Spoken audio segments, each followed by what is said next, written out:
Hi, this is Lex, and welcome to the Fintech Blueprint.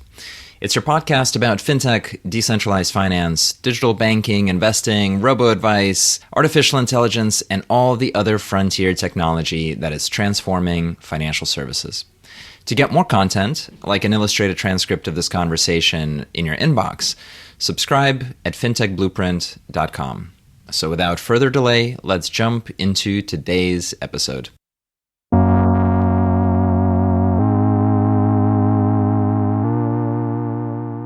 Thank you, everybody, for joining us. We're going to have a super session today. My name is Lex. I will be your moderator. The session will also be recorded and potentially turned into a podcast. So if you enjoy it while you're here so much that you want to hear it again, it is possible for you to then listen to the replay of it as a podcast episode. So just want you to be aware of that.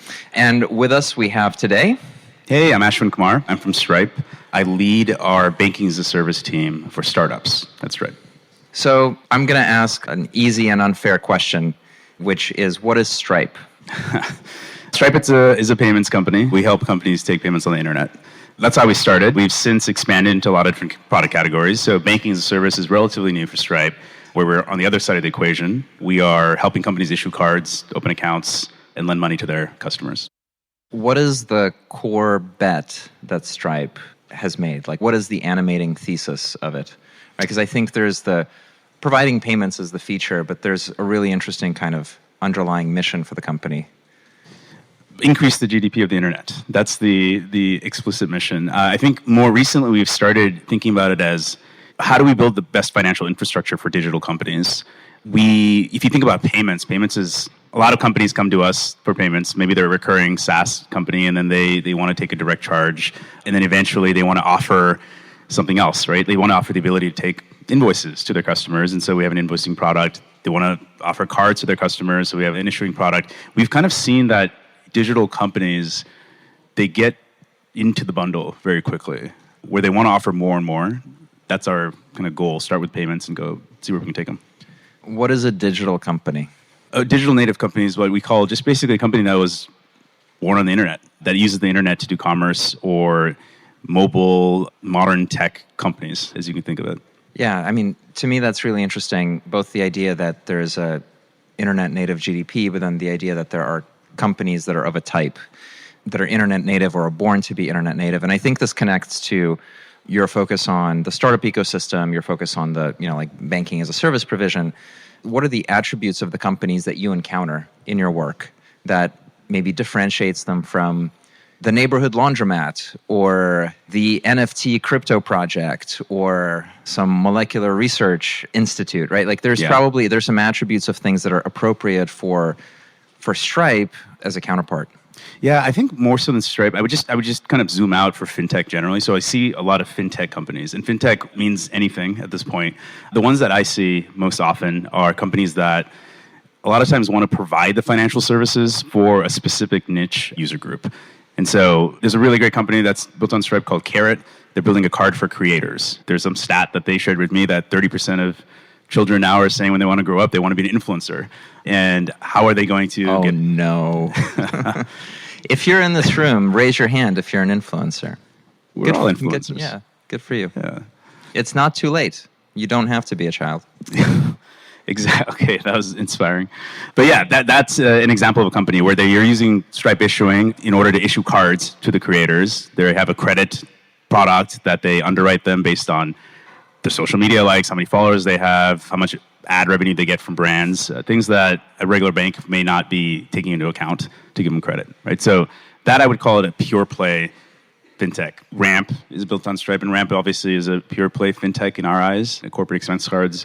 But then we also get a lot of SaaS companies or what we can call the software companies who then want to embed financial services, which I think is in line with what this chat is about, where a lot of SaaS platforms. So if you think about Shopify, there's all kinds of Shopifys. There's companies that are doing Shopify for gym membership or gym trainers, Shopify for teachers, online teachers. And so they'll start off just doing the SaaS product so that these people can start making money, and then they realize, well, we can also help them facilitate payments because they want to get paid for whatever the course is. And so they start using our Connect product to do that. Many times they start realizing, well, if we can become more of their financial center because we are now helping them take payments. Where is the money going after they take the payment? Well, we can maybe hold it on our platform instead of it just going to a bank account. So they'll use Stripe Treasury, which is our kind of fund holding API. And then how are they going to spend it if it's on the platform or if it's held in this financial account, which acts like a bank account? You need a card. So they issue a card against that. And now they become I won't say bank, but they become the financial services arm for the business. Yeah, so they become the distributor of the financial product into these customers. Exactly. I want to talk to you more about the Stripe bundle as well as some of the distinctions that we've outlined. But I also want to meditate for the audience on how interesting Stripe's position is in the industry, because there's a lot of embedded finance companies that are saying, hey, I've got a finance feature, grab this API from me, next thing you know, you're offering financial product. But it's not that you're just doing that. It's that you're at the infrastructure layer below the platforms.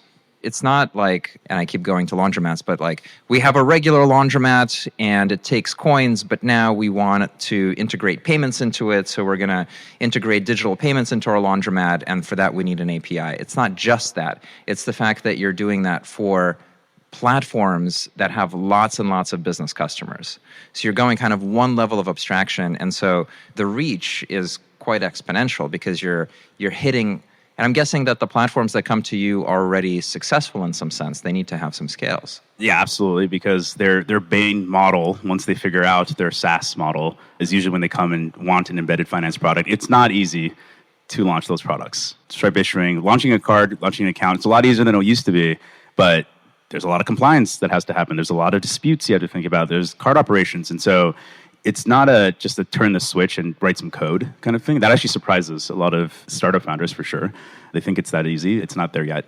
They do need to have some scale. And they need to have a reason for why they would launch this product. We've seen some platforms try, and it doesn't really catch. They'll launch a card or an account product on top of their whatever SaaS platform is, and their customers don't necessarily want to switch their bank account to this, or maybe they don't trust the platform, or there's not enough of a value add. And so it doesn't always work. And so, of course, the first thing is figure out what their users want, which is their role. And then once they do that, the way we've architected Stripe is that the product that these platforms are built on is called Stripe Connect. And our banking and card products are built on top of the same infrastructure. And so if you've already built Connect, because your SaaS platform, you're effectively already over halfway or even more done and ready to build integration. So you can go really quickly to launch those products, the new products. That's interesting. Amazon has a strategy where they have a big platform business, right? AWS is a big platform business. Amazon itself has lots and lots of third-party sellers on its e-commerce platform. I think it was Stratechery that articulated that as Amazon trying to be their first and best customer. Mm-hmm. So when they're building a business, they're not building a business. They're building a platform that provides the services, so the best cloud services, the best delivery operations infrastructure, the most creepy stores with cameras that watch you as you walk around, right? Platform businesses. And then on top of that, you're your first best customer. And so they're able to serve themselves, and once they figure it out, they open up the platform for third parties, and the third parties flood in, and they can be something like 2/3 of the revenue. And so I think about Stripe, I feel like the first value prop is like integrate a gateway. And then once you've integrated a gateway, get a cash account. And then maybe you get a loan because, we see your payments so we can underwrite you. But what you're describing is actually that architecture being opened up to third parties to use as an embedded set of features that are really similar to kind of Stripe's core business. Is that right? Yeah, so I think about it as there's the direct version of these products where Stripe itself is lending, or at least connecting to lenders in the marketplace, which is Stripe Capital. So we have that.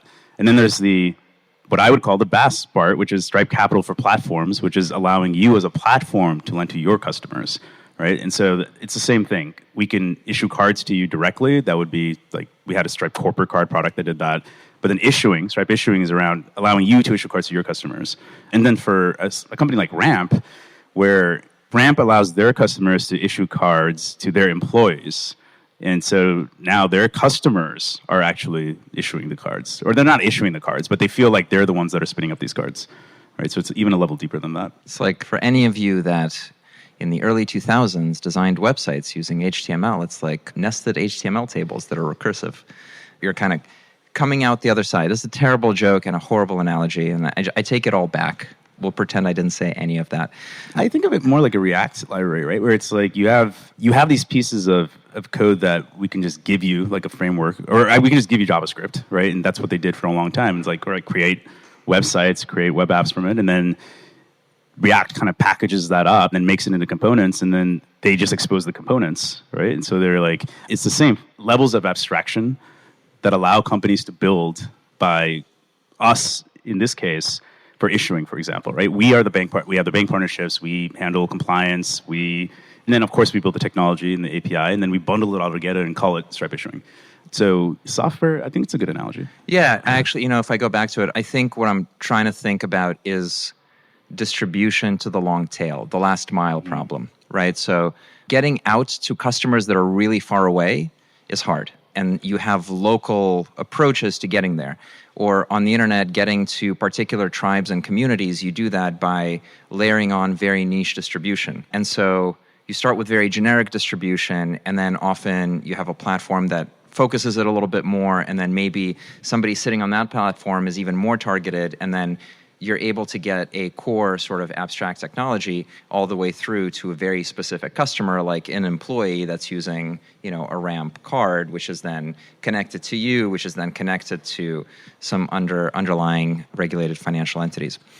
So let me ask you the word embedded finance, the word banking as a service, and then associated with that, relationships to underlying financial institutions. Like, what's the difference between embedded finance, banking as a service? Are they interchangeable? And then what's the relationship of those things? Because the embedding here goes up to the distributors. What is the relationship down into what kinds of things, what kind of institutions and services?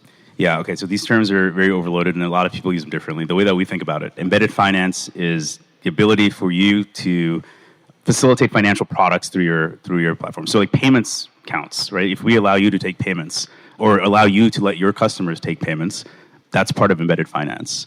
BaaS, banking as a service, is underneath that, is a type of embedded finance. That's how we think about it. So banking as a service is what can banks do and how can we partner with those banks to expose those capabilities, APIs for you as a company to do. So you're thinking of banking as a service as a sector slice inside of embedded finance. So embedded finance might have payments, might have banking, might have brokerage and investments. Exactly. And banking as a service is a vertical in there. Yeah, and then within that, banks can do a lot of things. So if you think banks can open accounts for customers, banks can issue cards, banks can lend money. And so what we do is partner with those banks, sponsor banks, and this goes to your question of the relationship, right? We partner with those banks, and maybe the bank doesn't have technology down, and that's where we come in. And so we hook into the banks, and then we expose those kind of things as APIs so companies can build on it without having to go build a relationship with the bank. We handle the compliance. We tell our customers what it is exactly to be compliant. We are doing the oversight, and so we take that out of the equation for them. It kind of, back to your point about the general purpose versus specific, right? It's the same thing. A bank is a general purpose acquisition vehicle. They don't necessarily target a very specific, except for community banks in the region, they don't target very specifically, like this is the industry that we're going after. Now, we effectively have these platforms that are built on Stripe who are the acquisition channel for like very specific niches, right? The creator economy. So Karat, like the one I mentioned, is going after that. There is another company called HostFi, and they are doing they're a neobank for short-term property rental hosts. So if you're an Airbnb host or use VRBO, they have a account and card product that they have launched through Stripe. Now, of course, it's not enough to just skin your website as, this is the same thing, but for you guys. They have created tools and software on top of it. And so they have automated property tax calculations. They have hooks into QuickBooks and can kind of put the rent payments in the right place and reconcile it.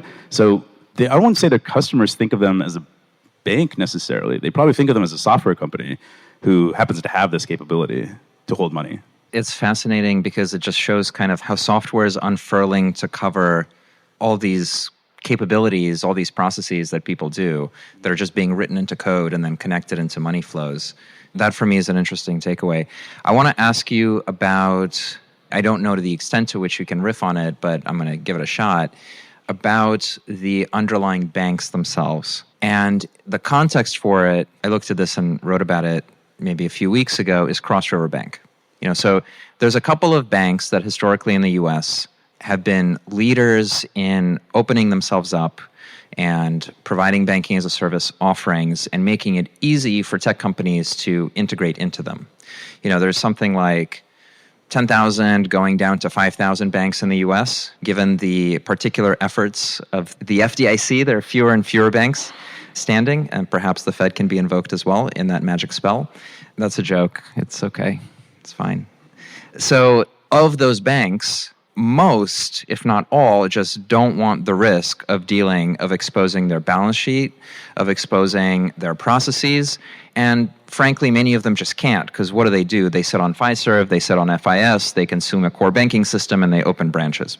That's unfair for me to say, but for many very small regional businesses, you're just not able to say, okay, I'm going to get myself ready to integrate into Stripe so that it can be connected to the creator economy through a Karat platform.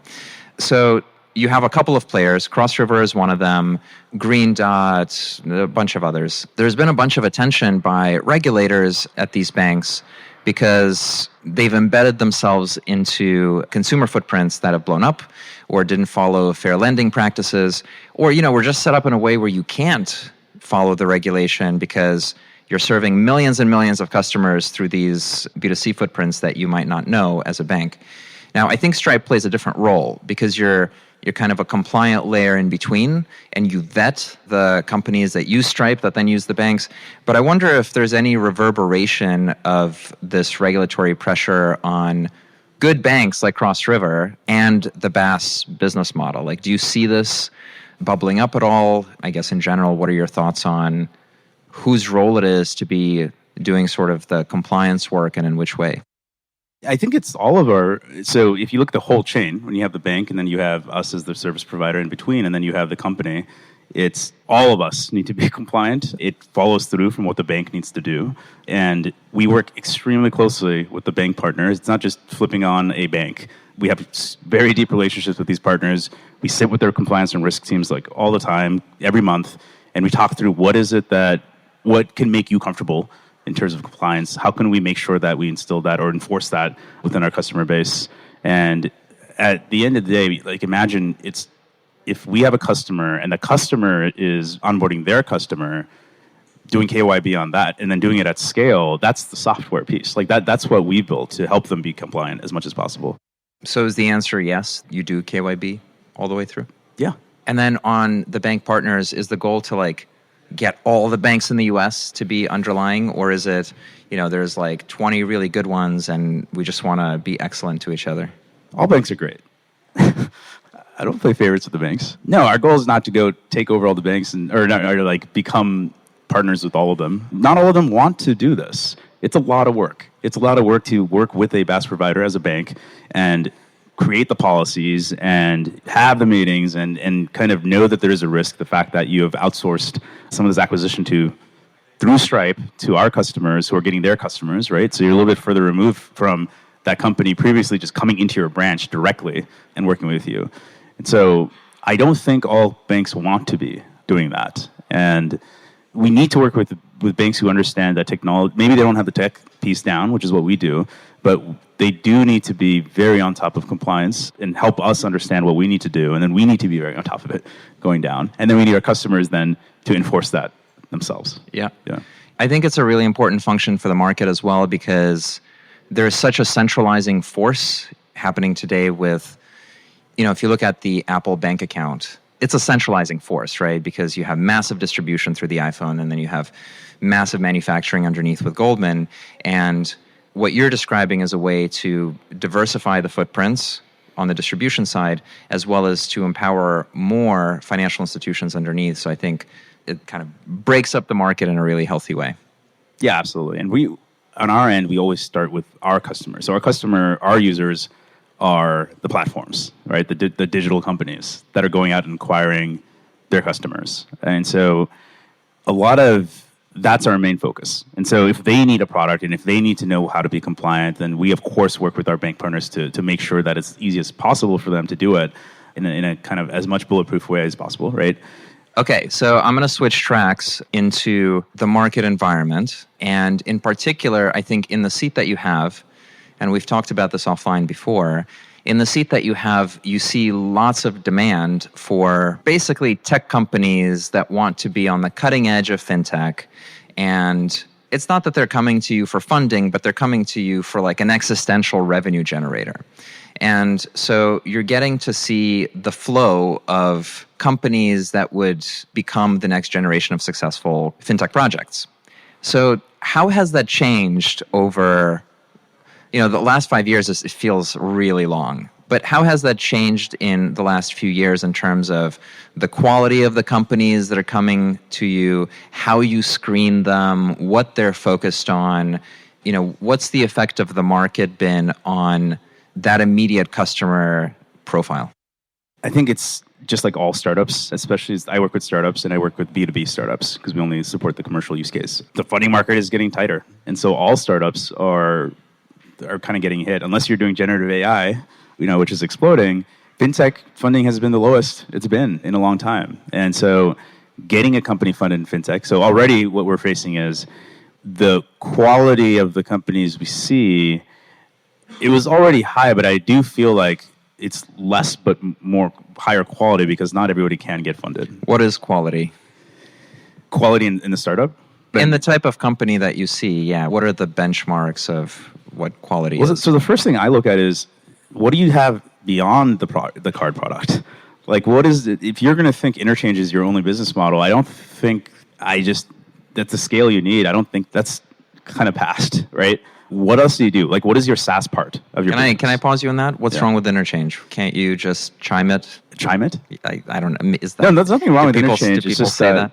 For a startup, the scale you need to make that that's your only model, right, of revenue is at the beginning, how are you going to show investors that you can have that, and how long is it going to take you to get to whatever $1 million a year run rates or $10 million a year, right? And you need a lot of customers. Getting people to switch their bank or use you for their card is more difficult than I think a lot of startups realize. And so the best ones I see, they think about distribution from day one.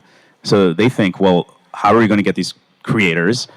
We're going to go to these creator consultancies. We're going to go to the agencies that hire these creators, and we're going to have that as a reselling mechanism, right? And so there's this meme that like first-time founders think about their product and second-time founders think about distribution from the beginning, because you can have maybe a mediocre product, but if you have great distribution, you can win.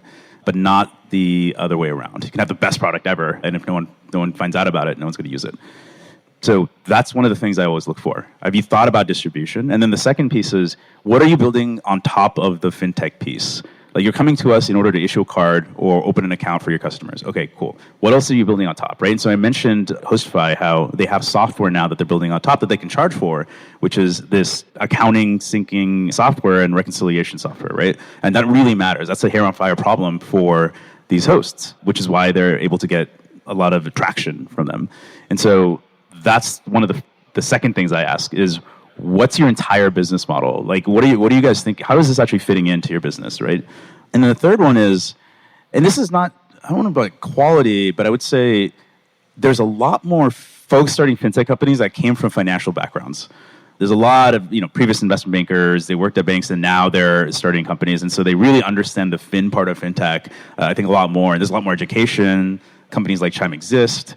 So yeah, I think that's what I look for. Awesome. Well, that's a fascinating journey through Stripe, payments, embedded finance, and then how it connects both up into the market structure to go to the long tail of customers as far as creators trying to get payments and lending done, and then the other direction deep into the banking architecture and just how much work there is to be compliant on a scale of, I don't know, millions, dozens of millions, hundreds of millions, but trillions of people forever. in all directions of time.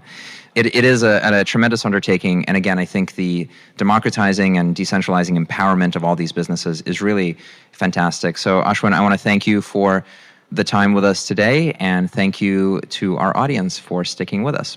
Thanks, everybody. Hi, everyone. That's it for this week's episode of the FinTech Blueprint. For more technical deep dives into all things FinTech and decentralized finance, check out fintechblueprint.com and grab a free subscription to the newsletter. This is Lex, and I'll see you next time.